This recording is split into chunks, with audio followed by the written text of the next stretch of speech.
अब्दुल्ला, है ना। बाकी आपको अपना परिचय खुद देंगे, बताएंगे अपने बारे में, और फिर अगर आपके कोई सवाल होंगे तो सवाल हम लोग लेंगे। जल्दी जल्दी से विदा कर दिया जाना बताओ। और मैंने अभी इसका फैमिली बैकग्राउंड बताया था, तो थोड़ा वो सभी बताएंगे।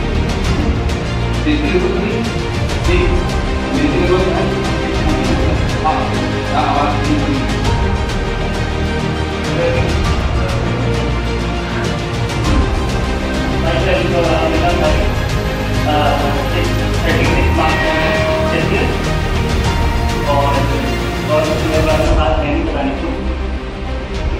अभी तक करने के लिए मौका नहीं मिला।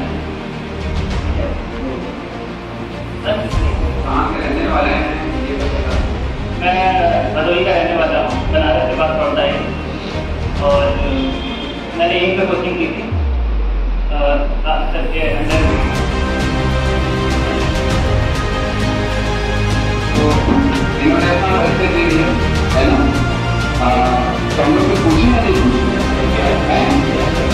आपका सिलेक्शन बड़ा ही मुश्किल था, मतलब बहुत ही कठिन। मतलब आप ये समझ लीजिए कि अभी हमारे दो अच्छे बच्चे हैं जिनका प्रेशर बड़ा कठिन है। अभी एक बच्ची आएगी कराचारी को मिलवा दूंगा आपसे, निवेदिता नाम है, शी गॉट 658 मार्क्स। आप वहाँ को कहते है ना। तो एक तो निवेदिता है एंड सेकेंड अब्दुल्ला है। तो क्या हो रहा था कि आपका सिलेक्शन बड़ा मुश्किल से हुआ, तो अभी सिलेक्शन होने के बाद कॉमन क्वेश्चन है, कैसा महसूस हो रहा और पहला कैसे महसूस हो रहा? सिलेक्शन होने के बाद हकीकत बताएं तो कुछ खास ऐसा लगता नहीं है, बस ये कि एक बोझ आपके सर से कम हो जाता है। और अगर आपको ऐसा लग रहा है कि सिलेक्शन होने के बाद बहुत ज़्यादा एकदम लगता है कि आपने कोई तीर मार दिया है, तो आपकी सोच गलत है, क्योंकि अभी ये सिर्फ एक स्टेप है टुवर्ड्स बेटर फ्यूचर। तो ये एक स्टेप क्वालिफाई किया है, इसके बाद अभी और देखेंगे, अभी और बड़ी चीज़ें करनी बाकी है। तो यही है, कुछ ऐसा फील बहुत ज़्यादा नहीं होता, मगर ठीक है, लोगों का अप्रिसिएशन मिलता है और अप्रिसिएशन ही मिलता है, और बाकी खुशी तो होती है कि भाई मैंने कुछ किया था तो उसका ज़्यादा रिकॉर्ड मिल गया।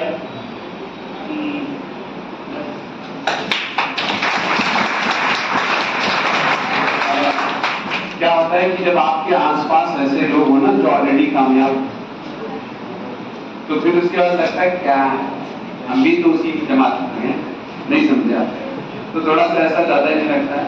लेकिन मैं एक सवाल ये पूछना चाहूंगा कि क्या ऐसी चीज थी जो आपको सिलेक्शन से रोक रही थी, और क्या ऐसी चीज है जिसने आपका सिलेक्शन मतलब रोका, क्या चीज जिसने आपका सिलेक्शन और आपका सिलेक्शन हुआ?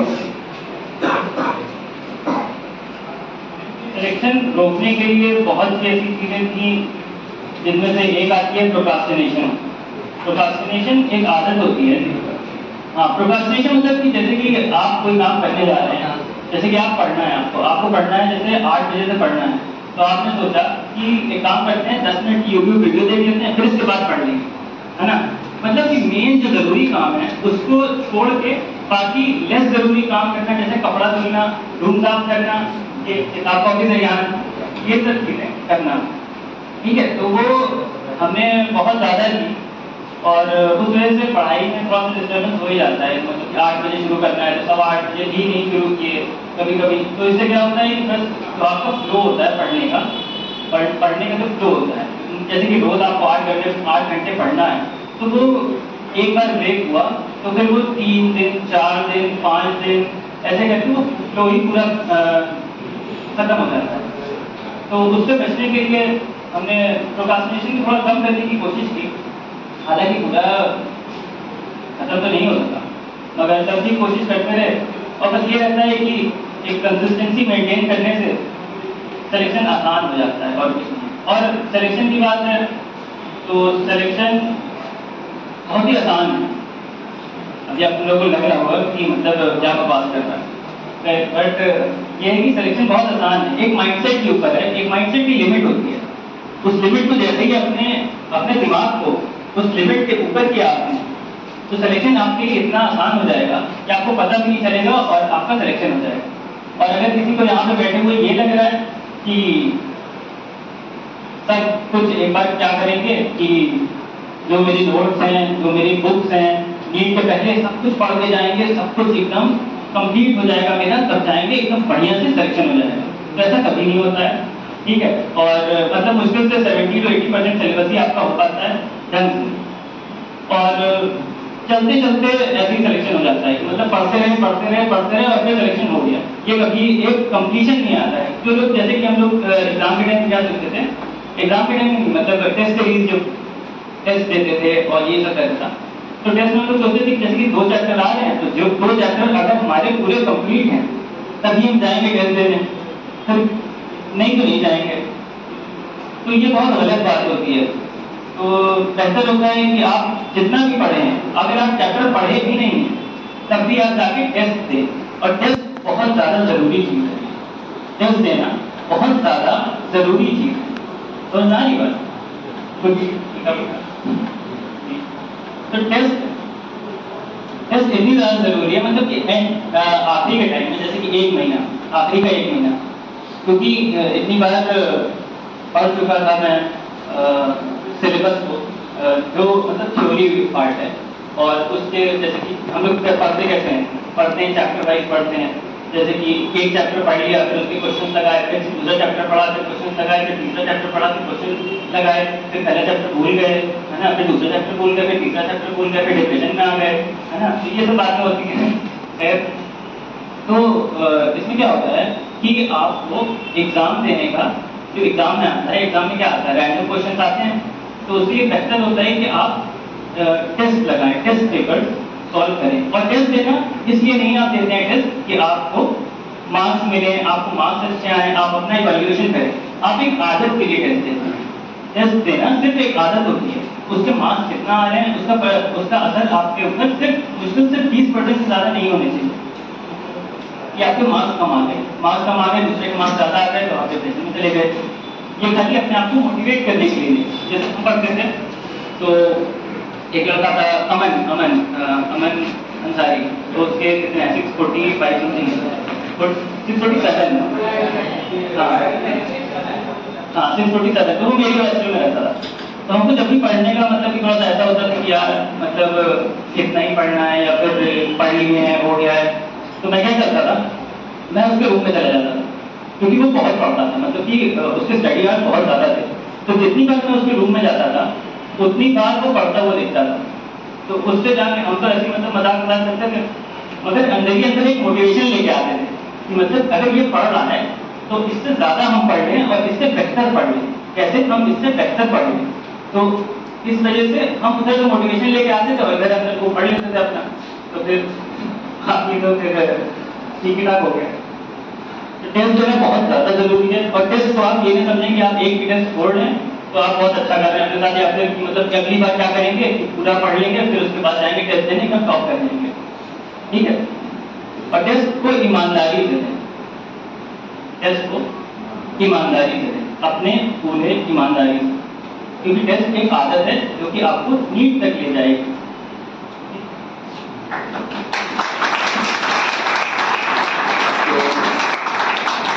कितने घंटे पढ़ने चाहिए अभी सवाल क्लियर हो गया होगा, है ना। तो बाकी सब सवाल मुझे लग रहा है क्लियर हो गया। बस एक दो चीजें और हैं, आपने अपने अंदर बदलाव किया या जो आपके अंदर कमी, उस कमी को कैसे फाइंड किया और उसको बदला कैसे, मतलब वो प्रोसेस। जैसे सबको लगता है ना कि हमारे अंदर कमी है इसके सिलेक्शन, ऐसा मुझे को लगता है क्या, मैं कौन सा लीड दे रहा हूँ, लगता है ना, पर ये समझ में नहीं आता इस कमी को दूर कैसे करें, अपनी कमी दूर कैसे करें, क्लियर ना। तो आपको ये कैसे आइडेंटिफाई हो रहा है कि मेरे अंदर ये कमी है, और आप उसको दूर क्रमशः कैसे करते हैं। हमारे अंदर जो अल्टीमेट कमी हमने देखी थी वो ये था कि जब मैं सर के पास आया था तो मुझे लगता है कि मैं बहुत ज़्यादा ही एरोगेंट था और एक्सेप्टिंग नेचर बहुत कम था किसी भी चीज़ का, क्योंकि हम ये प्रूव करना चाहते थे कि हम ये जो कर रहे हैं ये क्यों कर रहे हैं। ये नहीं देखते थे कि क्या ये सही है या गलत है, गलत भी है तो हम इसको क्यों कर रहे हैं कि हम प्रूव करना चाहते थे। तो ज्यादातर लोगों के दिमाग में यही रहता है कि हम जो कर रहे हैं वो हम प्रूव करते हैं, तो फिर हम अपने आप को वो करते हैं, जिससे सेल्फ सेटिस्फैक्शन के लिए बढ़िया है। मगर हम ये कोशिश करें कि हम जो कर रहे हैं वो सही करें।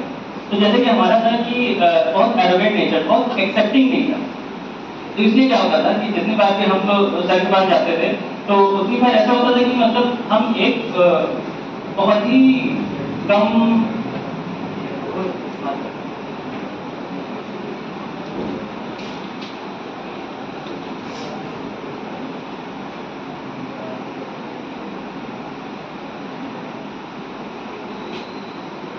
ये थी मेरी एरिया ऑफ थिंकिंग, ठीक है, ये मेरी एरिया ऑफ थिंकिंग थी और हम इसी में सब कुछ प्रूव करना चाहते थे कि क्या जो हम कर रहे हैं वो सही कर रहे हैं कि नहीं कर रहे हैं।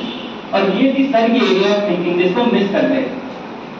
तो ये सही होने की बात है, मतलब अगर आप सही हैं, अपने आप को सही करने की कोशिश कर रहे हैं, तो आपको ये पूरा पॉइंट ऑफ व्यू मिलेगा, पूरा एक मतलब ब्रेन का डेवलपमेंट होगा। अगर आप अपने आप को सही प्रूव करना चाहते हैं, सही प्रूव नहीं करना चाहते हैं तो, और सही रहना चाहते हैं, it's better to be convincing, it's better to be correct rather than convincing. ठीक है, ये सर ने इनको बोला था, ये लिखा हुआ है इसमें, सब एक एक चीज में नोट करने लगता है कि अब ये हमारी मतलब कब तक काम आएगा, ठीक है, बहुत दिनों तक काम आएगा। तो यही चीज है कि हम खाली इतने ही में रह जाते थे और बाकी ये जो मेजॉरिटी एरिया मिस करते थे, यही था कि हमारा एरोगेंट नेचर था।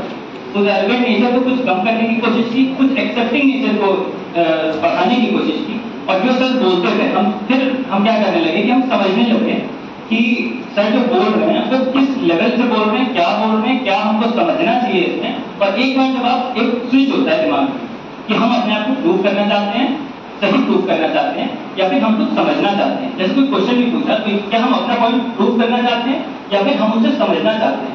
तो जैसे ही वो स्विच आप दबाएंगे ना समझने वाले, तो आपके दिमाग में अपने आप ये पूरा इधर वाला एरिया खुल जाएगा और फिर उसके बाद चीजें आती जाएंगी आती जाएंगी आती जाएंगी। तो इसीलिए से मैंने अपना एरोगेंट नेचर थोड़ा कम करने की कोशिश की। पता नहीं सर, बताएं।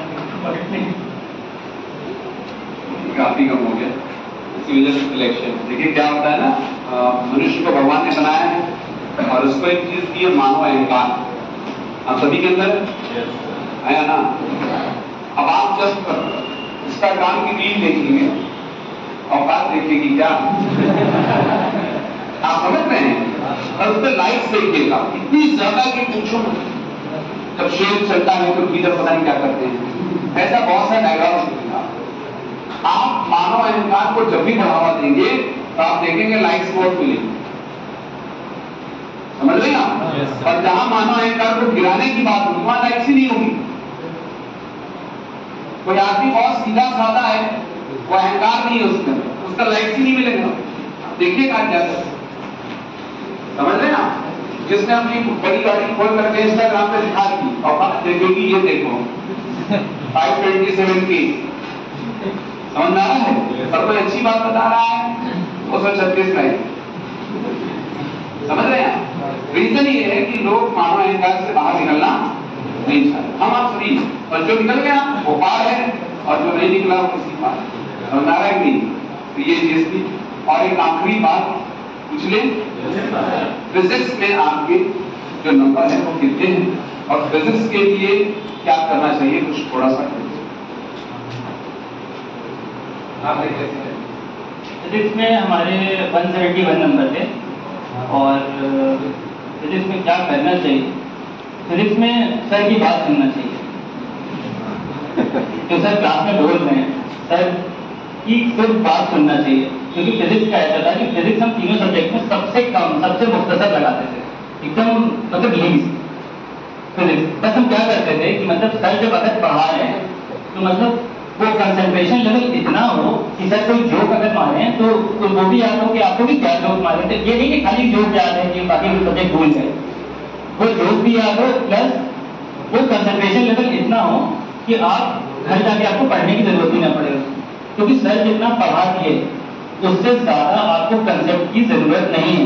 सिर्फ आपको जाके उसके ऊपर अपने हिसाब से क्वेश्चन प्रैक्टिस करना है कि आप कितने में उस चैप्टर को सेटिस्फाई कर देते हैं। तो और सर एक एक बात जो बोलते हैं, मतलब एक एक वर्ड पूरे 1.5 घंटे के दौरान, 1.5 घंटे का लेक्चर होता है, पूरे 1.5 घंटे के दौरान एक एक वर्ड जो बोलते हैं वो एक एक वर्ड इंपॉर्टेंट है, एक एक वर्ड क्वेश्चन बेस्ड है, तो उसके ऊपर क्वेश्चन आए हुए हैं। तो इसलिए फिजिक्स में तो मैं सिर्फ ये करता, मतलब कि हमने मैं 10th के बाद कोटा गया था, फिर वहाँ से 11th 12th करके आया था। तो आप लोगों को लग रहा होगा कि यार फाउंडेशन किया हुआ है, ठीक है, बहुत आगे बढ़ा हुआ है वगैरह वगैरह, मगर ऐसा कुछ नहीं है। 363 मार्क्स है। फिर मैं जब यहाँ आया तो पहली बार हमको लगा कि मतलब सिलेक्शन हो सकता है, फिजिक्स इतनी आसान होती है, क्योंकि 10th से ही मेरा ये था कि मतलब फिजिक्स की तरफ हमारा थोड़ा सा रुझान था कि फिजिक्स बढ़िया चीज़ है, मगर आती नहीं थी, बस हमको लगता था कि बढ़िया चीज़ है ना। तो वहाँ तक गए, बहुत बढ़िया टीचर थे, मगर फिर हमको समझ में आने लगा 11th 12th आते आते कि फिजिक्स यार समझ जो रहे थे वो इतनी आसान भी नहीं है, ठीक है। फिर उसके बाद यहाँ पे आए जब, तो फिर हमको समझ में आया कि फिजिक्स जो है वो इतनी टफ नहीं है। तो ये एक ग्राफ ऊपर से नीचे गया, ठीक है, फिजिक्स इतनी टफ भी नहीं है।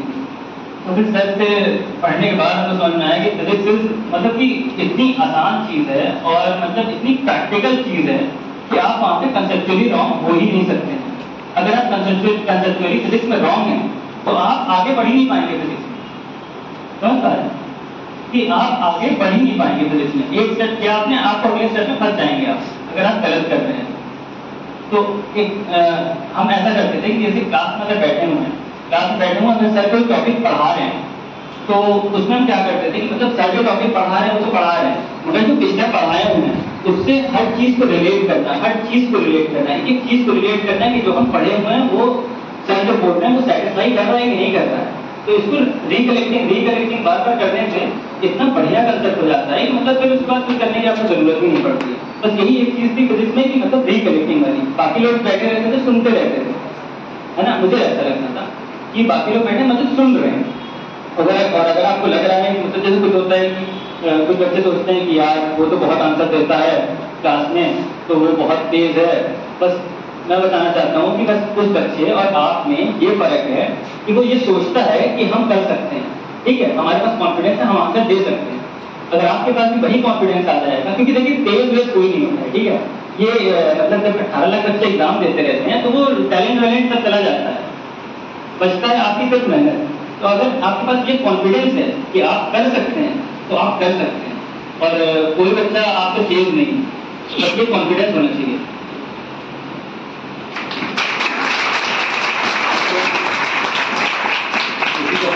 और होगा नहीं इस तरह से, मैंने सारे सवाल पूछ लिए, तो इनको थैंक यू करते हैं और इजाजत है। क्या कहें, अच्छा कुछ शायरी बोलना चाह रहे थे, तो आप लोग शायरी सुनना चाहेंगे? मैं आपको का एक कैरेक्टर बता दूं, ये शायरी लिखते हैं,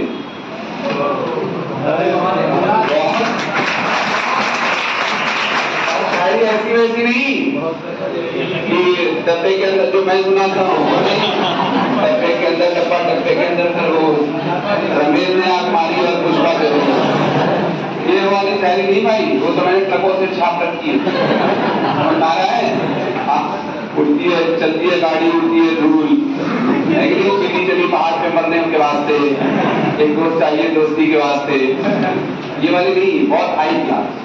तो आप लोग सुनेंगे इनकी कुछ क्रिएटिविटी अपनी तैयारी के दौरान इन्होंने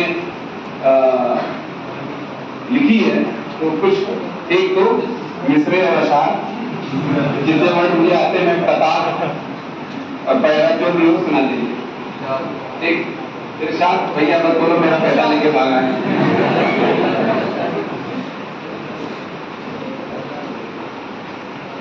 आप शायरी सुन रहे हैं, बड़ा तहजीब और आप साथ हमने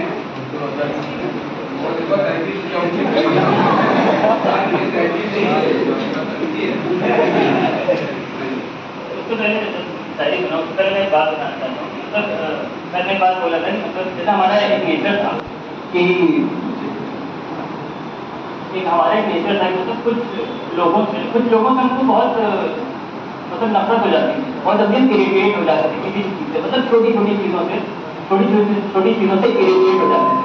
तो सर ने ये बोला था कि मतलब जिससे तुम नफरत करने लगे, मतलब कि कोई भी रैंडम पर्सन होता है कि बगल में कुछ आदतें उसकी बुरी हैं, कुछ आदतें इसकी बुरी हैं, तो हम लोग क्या करते हैं कि उसको उसी को आदतों को पॉइंट आउट करके खुद बहुत इरिटेट होने लगते हैं, खुद बहुत नफरत करने लगते हैं। तो सर ने बताया था कि मतलब उस इंसान से भी नफरत ना करो जो कि तुमको बहुत बुरा लगता हो, क्योंकि वो भी किसी की दुनिया है ना। तो इससे मुझे ये फायदा मिला था कि वो सब्जेक्ट जो कि मेरे एकदम हम नफरत करते थे, सब्जेक्ट मतलब वो चैप्टर जिससे हम एकदम नफरत करते थे, वो चैप्टर को भी एक्सेप्ट करने में हमको बहुत हेल्प मिली थी उसकी। आगे कविता लिखी थी हमने नीट के तैयारी के दौरान, उसकी मैंने फेल हो गए थे तब कि मैं एक कश्ती चला रहा हूँ, मैं अपनी जिंदगी मैं एक कश्ती चला रहा हूँ, इस ख्वाब का दिल में बता रहा हूँ, किनारा जो दिख गया मुझे, मैं पतवार तेज चला रहा हूँ। पतवार होता है किनारा जो दिख गया मुझे, किनारा मेडिकल कॉलेज, किनारा जो दिख गया मुझे, मैं पतवार तेज चला रहा हूँ। ये जो लहर सी उठ रही है, ये जो लहर सी उठ रही है, कुछ तूफान की शक्ल सी है, लहर नहीं दिखता, ये जो लहर सी उठ रही है, कुछ तूफान की शक्ल सी है, मेरी कश्ती को ये तोड़ रही है, मेरे अरमानों को भी मोड़ रही है। फिर की रिजल्ट आया और ये हो साल भर पीछे जो फेंका, साल भर पीछे जो फेंका, दर्द से मैं कराह रहा हूँ, बदला तो लूंगा बता रहा हूँ। वो हंसते हैं कि हार गया, रिलेटिव्स और बाकी लोग, वो हंसते हैं कि हार गया, हारा नहीं मैं आ रहा हूँ, फिर हौसला जुटा रहा हूँ, मैं कश्ती चला रहा हूँ।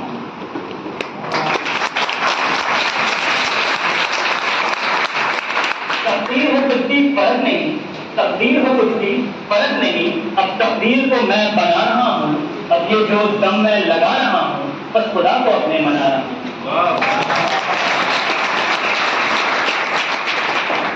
लहू तो कब का खत्म हुआ, लहू ब्लड,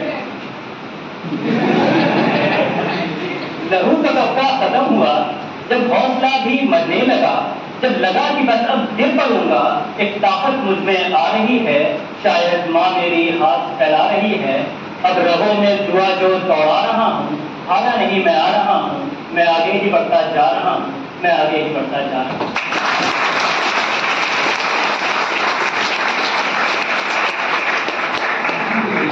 नहीं खत्म होता है तो खैर और कुछ सुनाना चाहते हैं?